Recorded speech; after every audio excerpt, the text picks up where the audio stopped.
back, OIG family, to another episode in our AMA series. Today, I had the pleasure of speaking with Igor, who is the CEO of DeQuest. DeQuest is a quest-focused platform for Metaverse projects and users by implementing a learn-to-play-to-earn model, which completely revolutionizes the space. Remember, if you like the content, subscribe, hit the bell notification button, and smash the like button to stay up to date with all the stuff coming out from OIG. Without further ado, let's jump straight into the AMA.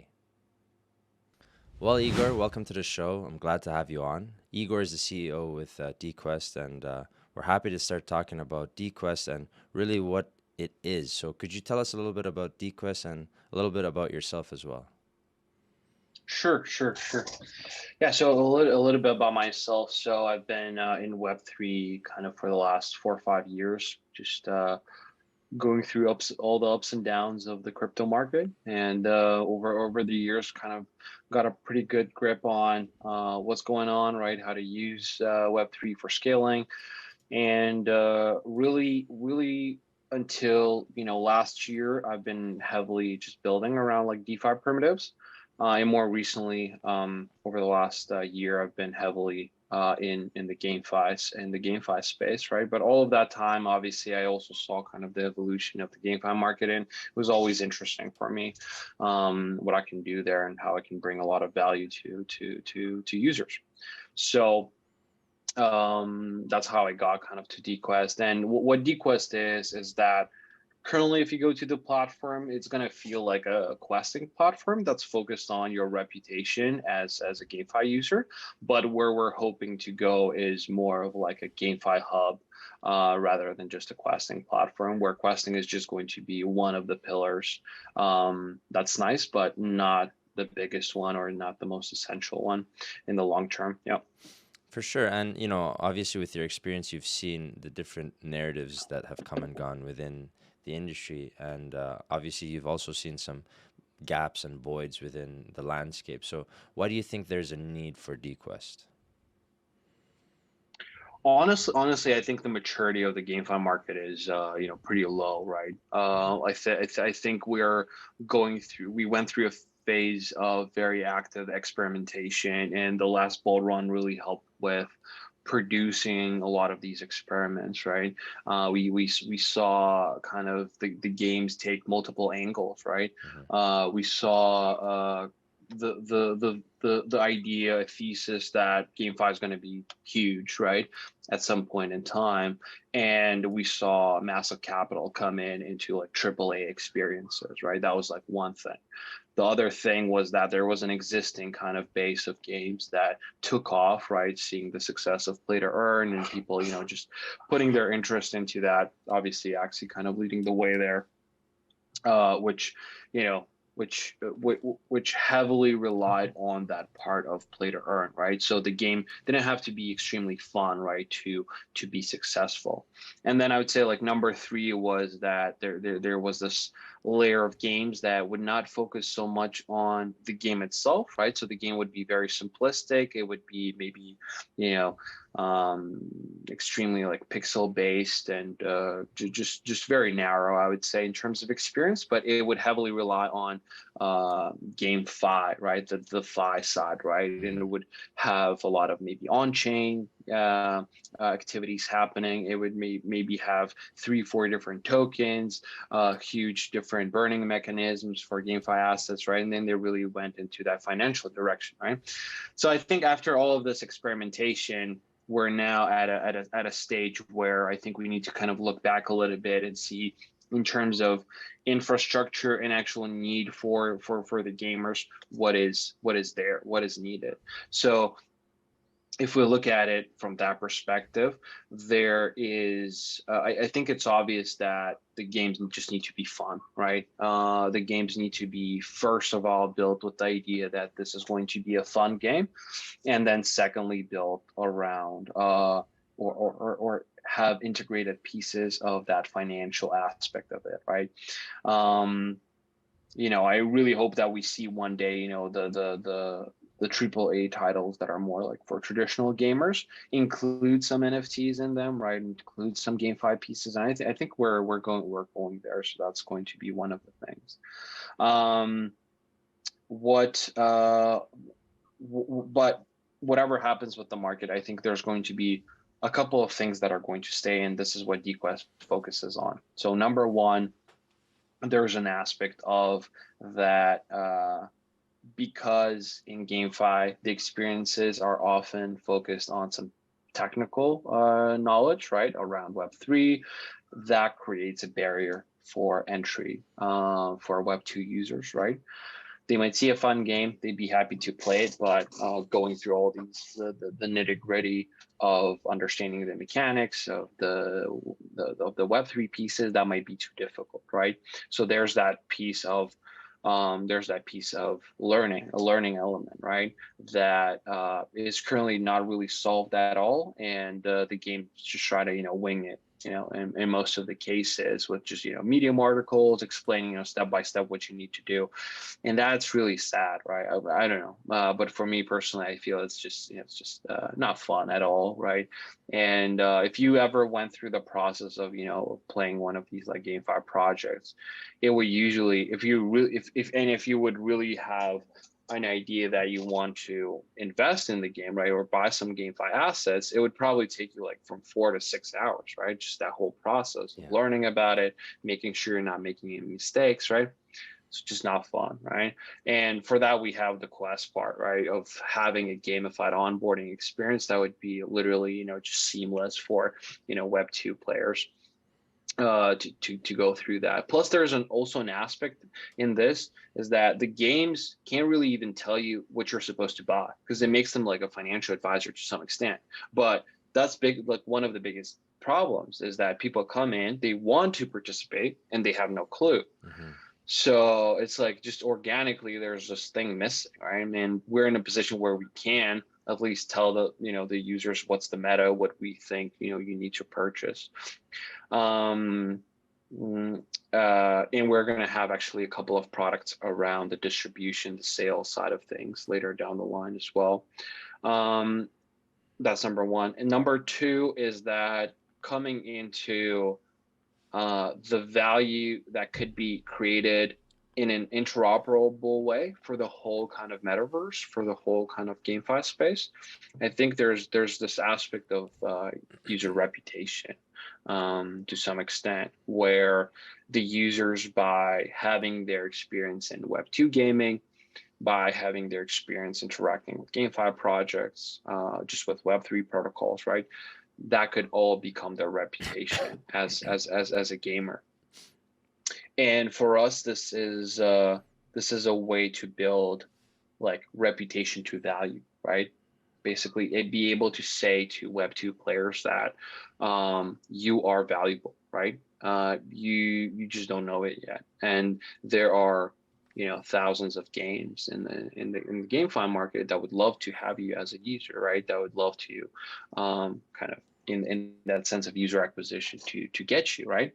And in that idea of like play to earn or play to own or free to play, whatever it is, right? And wherever we're going to, there's going to be that element of the games wanting to incentivize, right, those people with higher reputation, and to do that and to create this like platform where you can find these people, right, where you can find these people that you can incentivize, and this platform would focus highly on really making like profoundly versatile reputation around the gaming space. I think that's important, and that's what we're kind of working on. For sure. And, you really hit the nail on the head on just the maturity level of the landscape within gaming and the blockchain industry.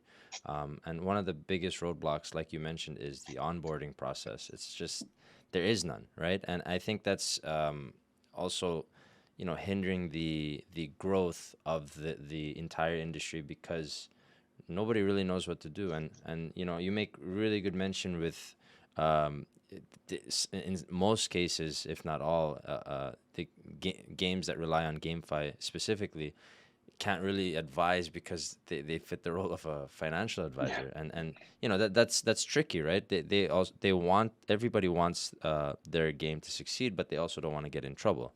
So there's Hmm. that huge issue, and then you know um, Yeah, I completely agree with your other comment with regards to just learning how to play the game through Medium articles. I mean, it should be intuitive, it should be organic, it should just kind of like you playing the game. That experience itself should be in a way teaching you, right? And Yep. it seems like DQuest really understands that and aims to provide that for newcomers as well as seasoned traditional Web 2 players, right? So that's really cool to see. And I guess my next question is really, you mentioned a couple things regarding certain products that DQuest will be offering. So could you tell us some of those products and features that I guess will really differentiate DQuest from the rest of the competition? Yeah, I think there's like three main problems we're trying to tackle, or like four, let's say four. Number one is the reputation that we talked about, right? Having a product around that identity, reputation of the user, and combining these like previous experiences of the user into something more easily used by games, right? Because there's also that factor of that. If that data is not processed, is not put into a format that's really easy for the games to interact with, it's not going to be used. That's another kind of problem. But anyways, the number one is reputation. Number two is that learning kind of progression into GameFi as something outside of the game, but focuses on onboarding, focuses on educating the users, focusing on creating a very seamless experience for Web2 users to get into GameFi.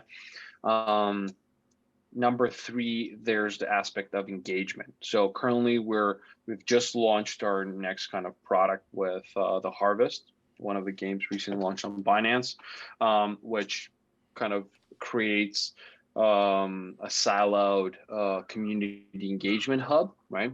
Kind of imagine something around like a Steam community hub plus DAO tooling plus a way for you to create continuous like marketing events with your audience, right? And through all of that engagement that happens on that hub, users are creating a reputation that is exclusively focused on that particular game. And for the first time ever, that really allows the games to build sort of a long-term relationship with the players, because right now I think the whole market is hyper focused on these like one-off marketing events, right? And we see games that have huge discords, right? But the communication there is just very bad. It's just like it's just that Discord seems to be at its highest effectiveness, the highest capacity up to like 5, 10,000 people, right? Yeah. And then it just kind of goes down. You no longer have enough incentive to actually talk with people just because there's too many people, right? Yeah. Kind of like I guess a good example would be like if you're living like in a rural place, right, where there's 10 houses, you're going to know everybody there, Yeah. right? Yeah. But if you're living in just in the city, right, you're not going to know even the guy living in the next apartment next to you, right? Yeah. Kind of in the same in the same way, right? So and we spent man, like the last like 6 months incredibly actively talking with gaming projects. I've probably talked with over 100 of them, and these are the problems that are facing each and every one, and that's why we're kind of building these solutions. Sorry. So that's number three, engagement. So reputation, onboarding, engagement. And number four is we're working on a very unique solution for distribution and sales. That's very different from the current marketplaces and everything that's there, like the OpenSea model. What we have found is that OpenSea works amazingly well when you're launching your thing, but there's a lot of hype. Everybody jumps onto OpenSea to try that thing. But what happens after? In literally a couple of weeks from the launch, right, when the game is now trying to get new players in, they're literally kind of creating a very friction focused path for the users to, if they want to buy the NFTs, They need to go on OpenSea, figure out what the heck they need to buy, the traits, all of that stuff takes hours, right? We'll be probably going through a bunch of YouTube videos to even figure that out, Yeah. right? It might not be even on the blockchain that you have your assets on. You'll maybe face some cross-chain transactions to do. If you want to purchase the tokens, they can only be on a DEX or only on a SEX that you don't have access to. So there's so many problems there in that process, and it creates kind of a user flow where, like, yeah, we all know, like, you can hype up like an NFT launch, right? But what it comes after is a literal hell Mm-hmm. for any Web2 user to really, invest into the game, right? Mm-hmm. Yeah, so yeah, it's basically a reputation, onboarding, engagement, and sales. Those are the 4 points that are all might seem that they're a little bit apart, but they're actually going to come together in a very coherent kind of GameFi hub way, with a very deep gamification on the side of users creating their heroes, getting experience points, leveling up, getting that reputation, and just making it a fun process. And I'm in a little bit of a position where, like, we're not making a game, but I want this experience of using the platform to be as game focused as possible, right? To replicate some of that fun aspect of it. Yeah. Of course, and it seems like you said, DQuest is going to be providing the underlying infrastructure to really help well, games in general within the landscape to really succeed. And yeah, like, again, coming back to barrier of entry, it's you're paying a lot of attention in removing that barrier, but then also expanding on existing elements within the industry. Like, what you mentioned about OpenSea, I can totally relate. I've been through that same hell myself, right? And I'm sure a lot of people can relate as well. So it's really good to see that you're paying attention to the needs and wants of really the consumer at the consumer level, and you're kind of building on what's already, let's say, working and improving on it. So Hmm. that's very good to see. I Thanks, guess man. with that, there must come some kind of native token to fuel all of this utility. So I guess, could you talk a little bit more about the native token within DQuest? So I would put it like this: we're specifically, like, the strategy is to take as much time into building the product and a really powerful user base around it before we launch the token. Mm-hmm. I had some experiences before where I had to rush the token launch, or I've seen a lot of projects, and I advise a lot of projects where kind of they went through this process of token first, product next, Mm-hmm. which to me always felt as like as just bad in a lot of ways. So for this time, I'm trying to do it right in any uh, with everything we do. So the strategy right now is that while we build these products out, right, and we invite our community, other communities, other games to embrace themselves on the DQuest hub, the process that we're creating is that users come in, right? We're going to be introducing those new products, and we're going to first use just a point system inside of the game instead of a token. And through that point system, we're actually going to be testing out a lot of the flows for the users, right? So we're going to be introducing gold pretty soon, and you'll be able to earn that gold by doing different activities, by doing quests, by engaging with communities, by a lot of different stuff. And there's going to be a lot of use cases for this gold. So basically, by using that gold, you'll be able to either purchase stuff on our marketplace, you'll be able to get very special activities, special quests unlocked with higher rewards. So there's going to be a lot of different utilities there. And through us continuously iterating our product and using that gold point system inside of the platform, that doesn't put any risks on us, right? And just creates a nice experience for the users. And plus, we think that's going to be a good angle for Web2 guys to come in. They come in, they just, from that perspective that it's not a token, we're going to have this period of time where people just see gold, right, as the thing that they interact with, that they're used to, and later when it transitions to the Quest token, I think it's going to be also a much more seamless process. And for me, that's a big focus, is just taking out those like pain points. And as a gamer myself, like I think we all, feel these things, but there's nothing there's nothing else on the market. So we just have to kind of just do what needs to be done, right? Go through these long, friction filled paths and stuff like that. Yeah, so that's kind of the idea with the Quest token, is going to be like pretty valuable on the side of each of these like products that I talked about, kind of as this main part of that reputation building on the platform, as well as a center for like gated access activities, right?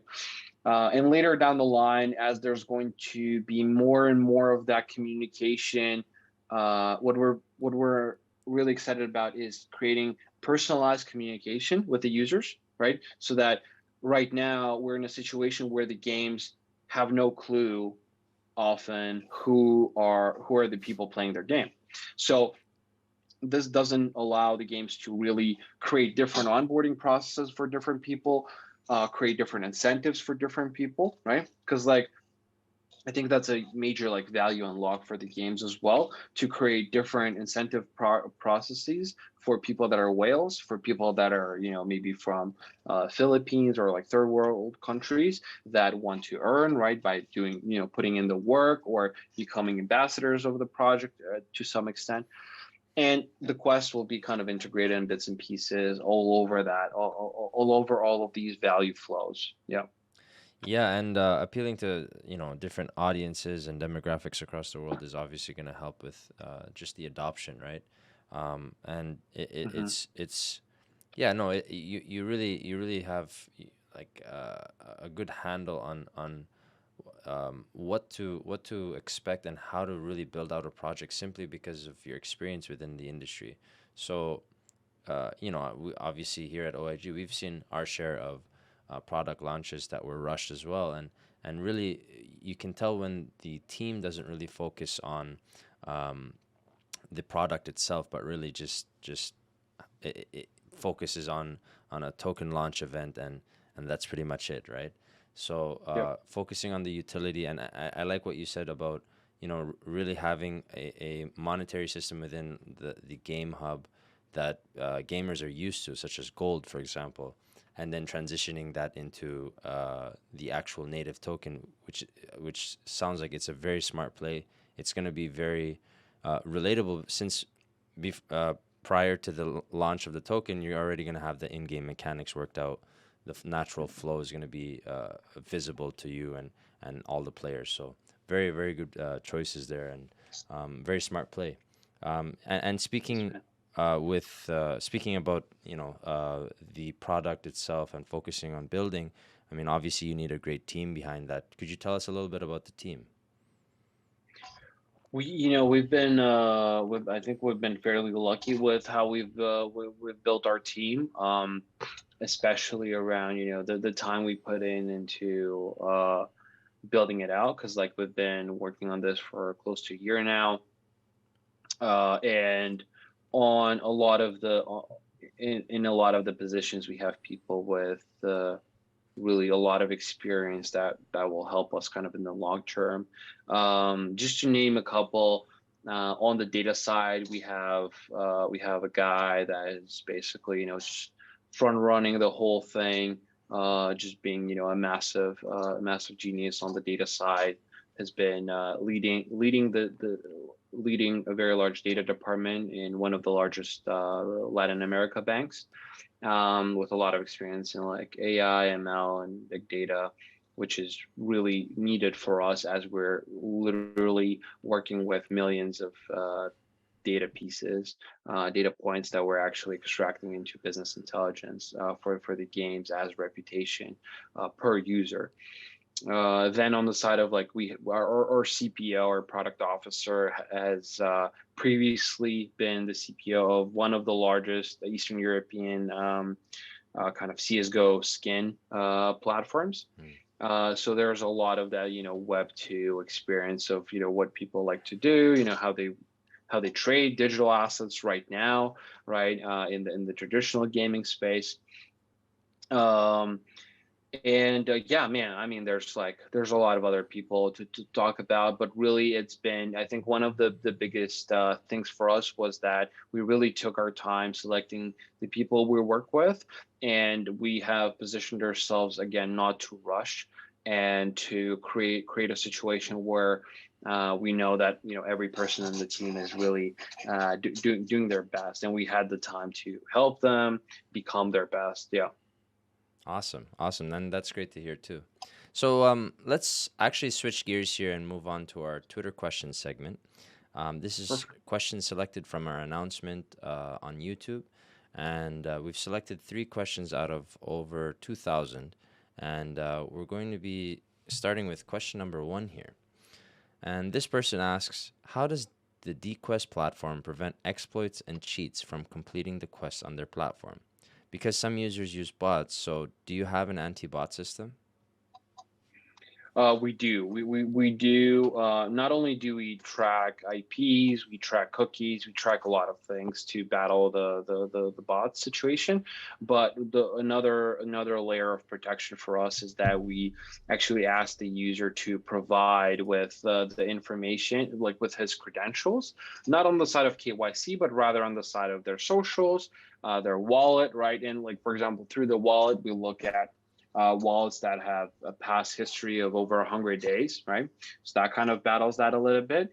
And then we have also integrated Steam, where we pick up a lot of data and ask for the users to have at least like 30 hours in-game time to actually get rewarded, right? So it's like a multi-layered system, and I think as we grow, it's going to change up a little bit, where there's going to be like a reward pool for the highly verified, the highly reputable players, outlining that a little, putting that a little bit different, so everybody can get in. There's a potential of reward for everybody, but those high quality players would always get rewarded in a very good kind of way. Yeah. Yeah, it's good to see that you have, tools to mitigate exploits and cheats. You incentivize being a reputable player within the game, so that's good to see. Um, Mhm. okay, let's move on to question number 2. How does DQuest aim to stay relevant during turbulent markets? What sort of mechanics and/or elements does DQuest have that do not rely on market sentiment? There's a couple of things, but like there's two core things that I'll mention here. Number one is that we are not only there's market sentiment, but we're also in an industry that's continuously changing. Hmm. So while building kind of DQuest, we were also always in a position where we knew there's some big infrastructure pieces that we need to build out, but the products themselves, they can move around, like from the utility, functionality, value that they actually bring, and that's going to depend on the larger kind of models that presumably win in the long run for GameFi, right? Be it free to play, or be it I don't know, play to own, or something different, right? So that gives us that edge in agility. And kind of number two here is that a way to de-risk ourselves, to hedge ourselves from the market sentiment, is that we're also focusing a little bit on the Web 2 market, on the Web 2 gaming market, because what we saw, and we're still in the process of discovery there, but I think there's numerous points of value that we can bring to the traditional gamers as well, to the traditional gaming communities through our reputation systems. And for me, that's very exciting. Like, I would love to get deeper into the Web 2 gaming space as well, because that will potentially allow us to be in a situation where is happening in the markets right now, right? There's still like an active and a large Web 2 user base that continuously uses the DQuest platform. That's going to be like really great for sustainability for little DQuest and the Quest token. Yeah. Yeah, 100%. And so let's move on to our last question here. And this person asks, what is the long-term vision for DQuest? Where does DQuest see themselves in the next 2 to 5 years? The long-term vision is really to become, a very solid GameFi hub that really provides a place for discovery, communication, and learning, all kind of mixed together with the factoring in the products that we talked about around sales, around these community hubs, around the reputation that you build up as a user. Just creates incentives to continue to come back to the platform, and where there's just, you know a dozen plus value streams that we have created through this, and we become, you know the main, or one of the main angles for user acquisition for GameFi projects, and maybe for, hopefully, for Web2 games as well. Yeah, For sure. that's kind of the vision. Yeah. So that wraps up our Twitter questions. And as we come to a close here on our AMA session, I guess just two more questions, really. Uh, so, what are some great achievements on your roadmap that you're most proud of? And also, what do you look forward to on your roadmap looking ahead?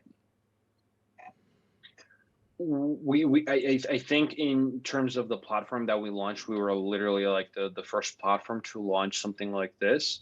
That was, very valuable to me personally. It was also valuable that we've been working around soulbound tokens like for almost a year now, to be honest. And I think that was like we were pretty much ahead of the curve there. I wasn't rushing anything, right? It was just like working on it internally, but it was still nice to know that we're kind of taking the right angles and having the right ideas, and seeing that get picked up, 6 months later by like Vitalik, and being kind of getting really popular, right? It was nice to see that. And then on the side of the platform itself, like we have been able to have over 70,000 people register on the platform, building a pretty active community, right? We have had over 40 partnerships with games over the last 3 months, and we're just continuously on a roll right now in terms of biz dev and launching new quests and launching major activities with games, as well as building new products and testing them with established partners. So, that kind of has created a very nice. I mean, right now we're at a point where we're much more, certain about, and the product is more clear, and we definitely have demand from the games as our clients, right? The users find this interesting. Yeah, that's what I'm proud about. Yeah. Awesome, awesome. Well, Igor, it was an amazing chat and it was great to have you on the show today.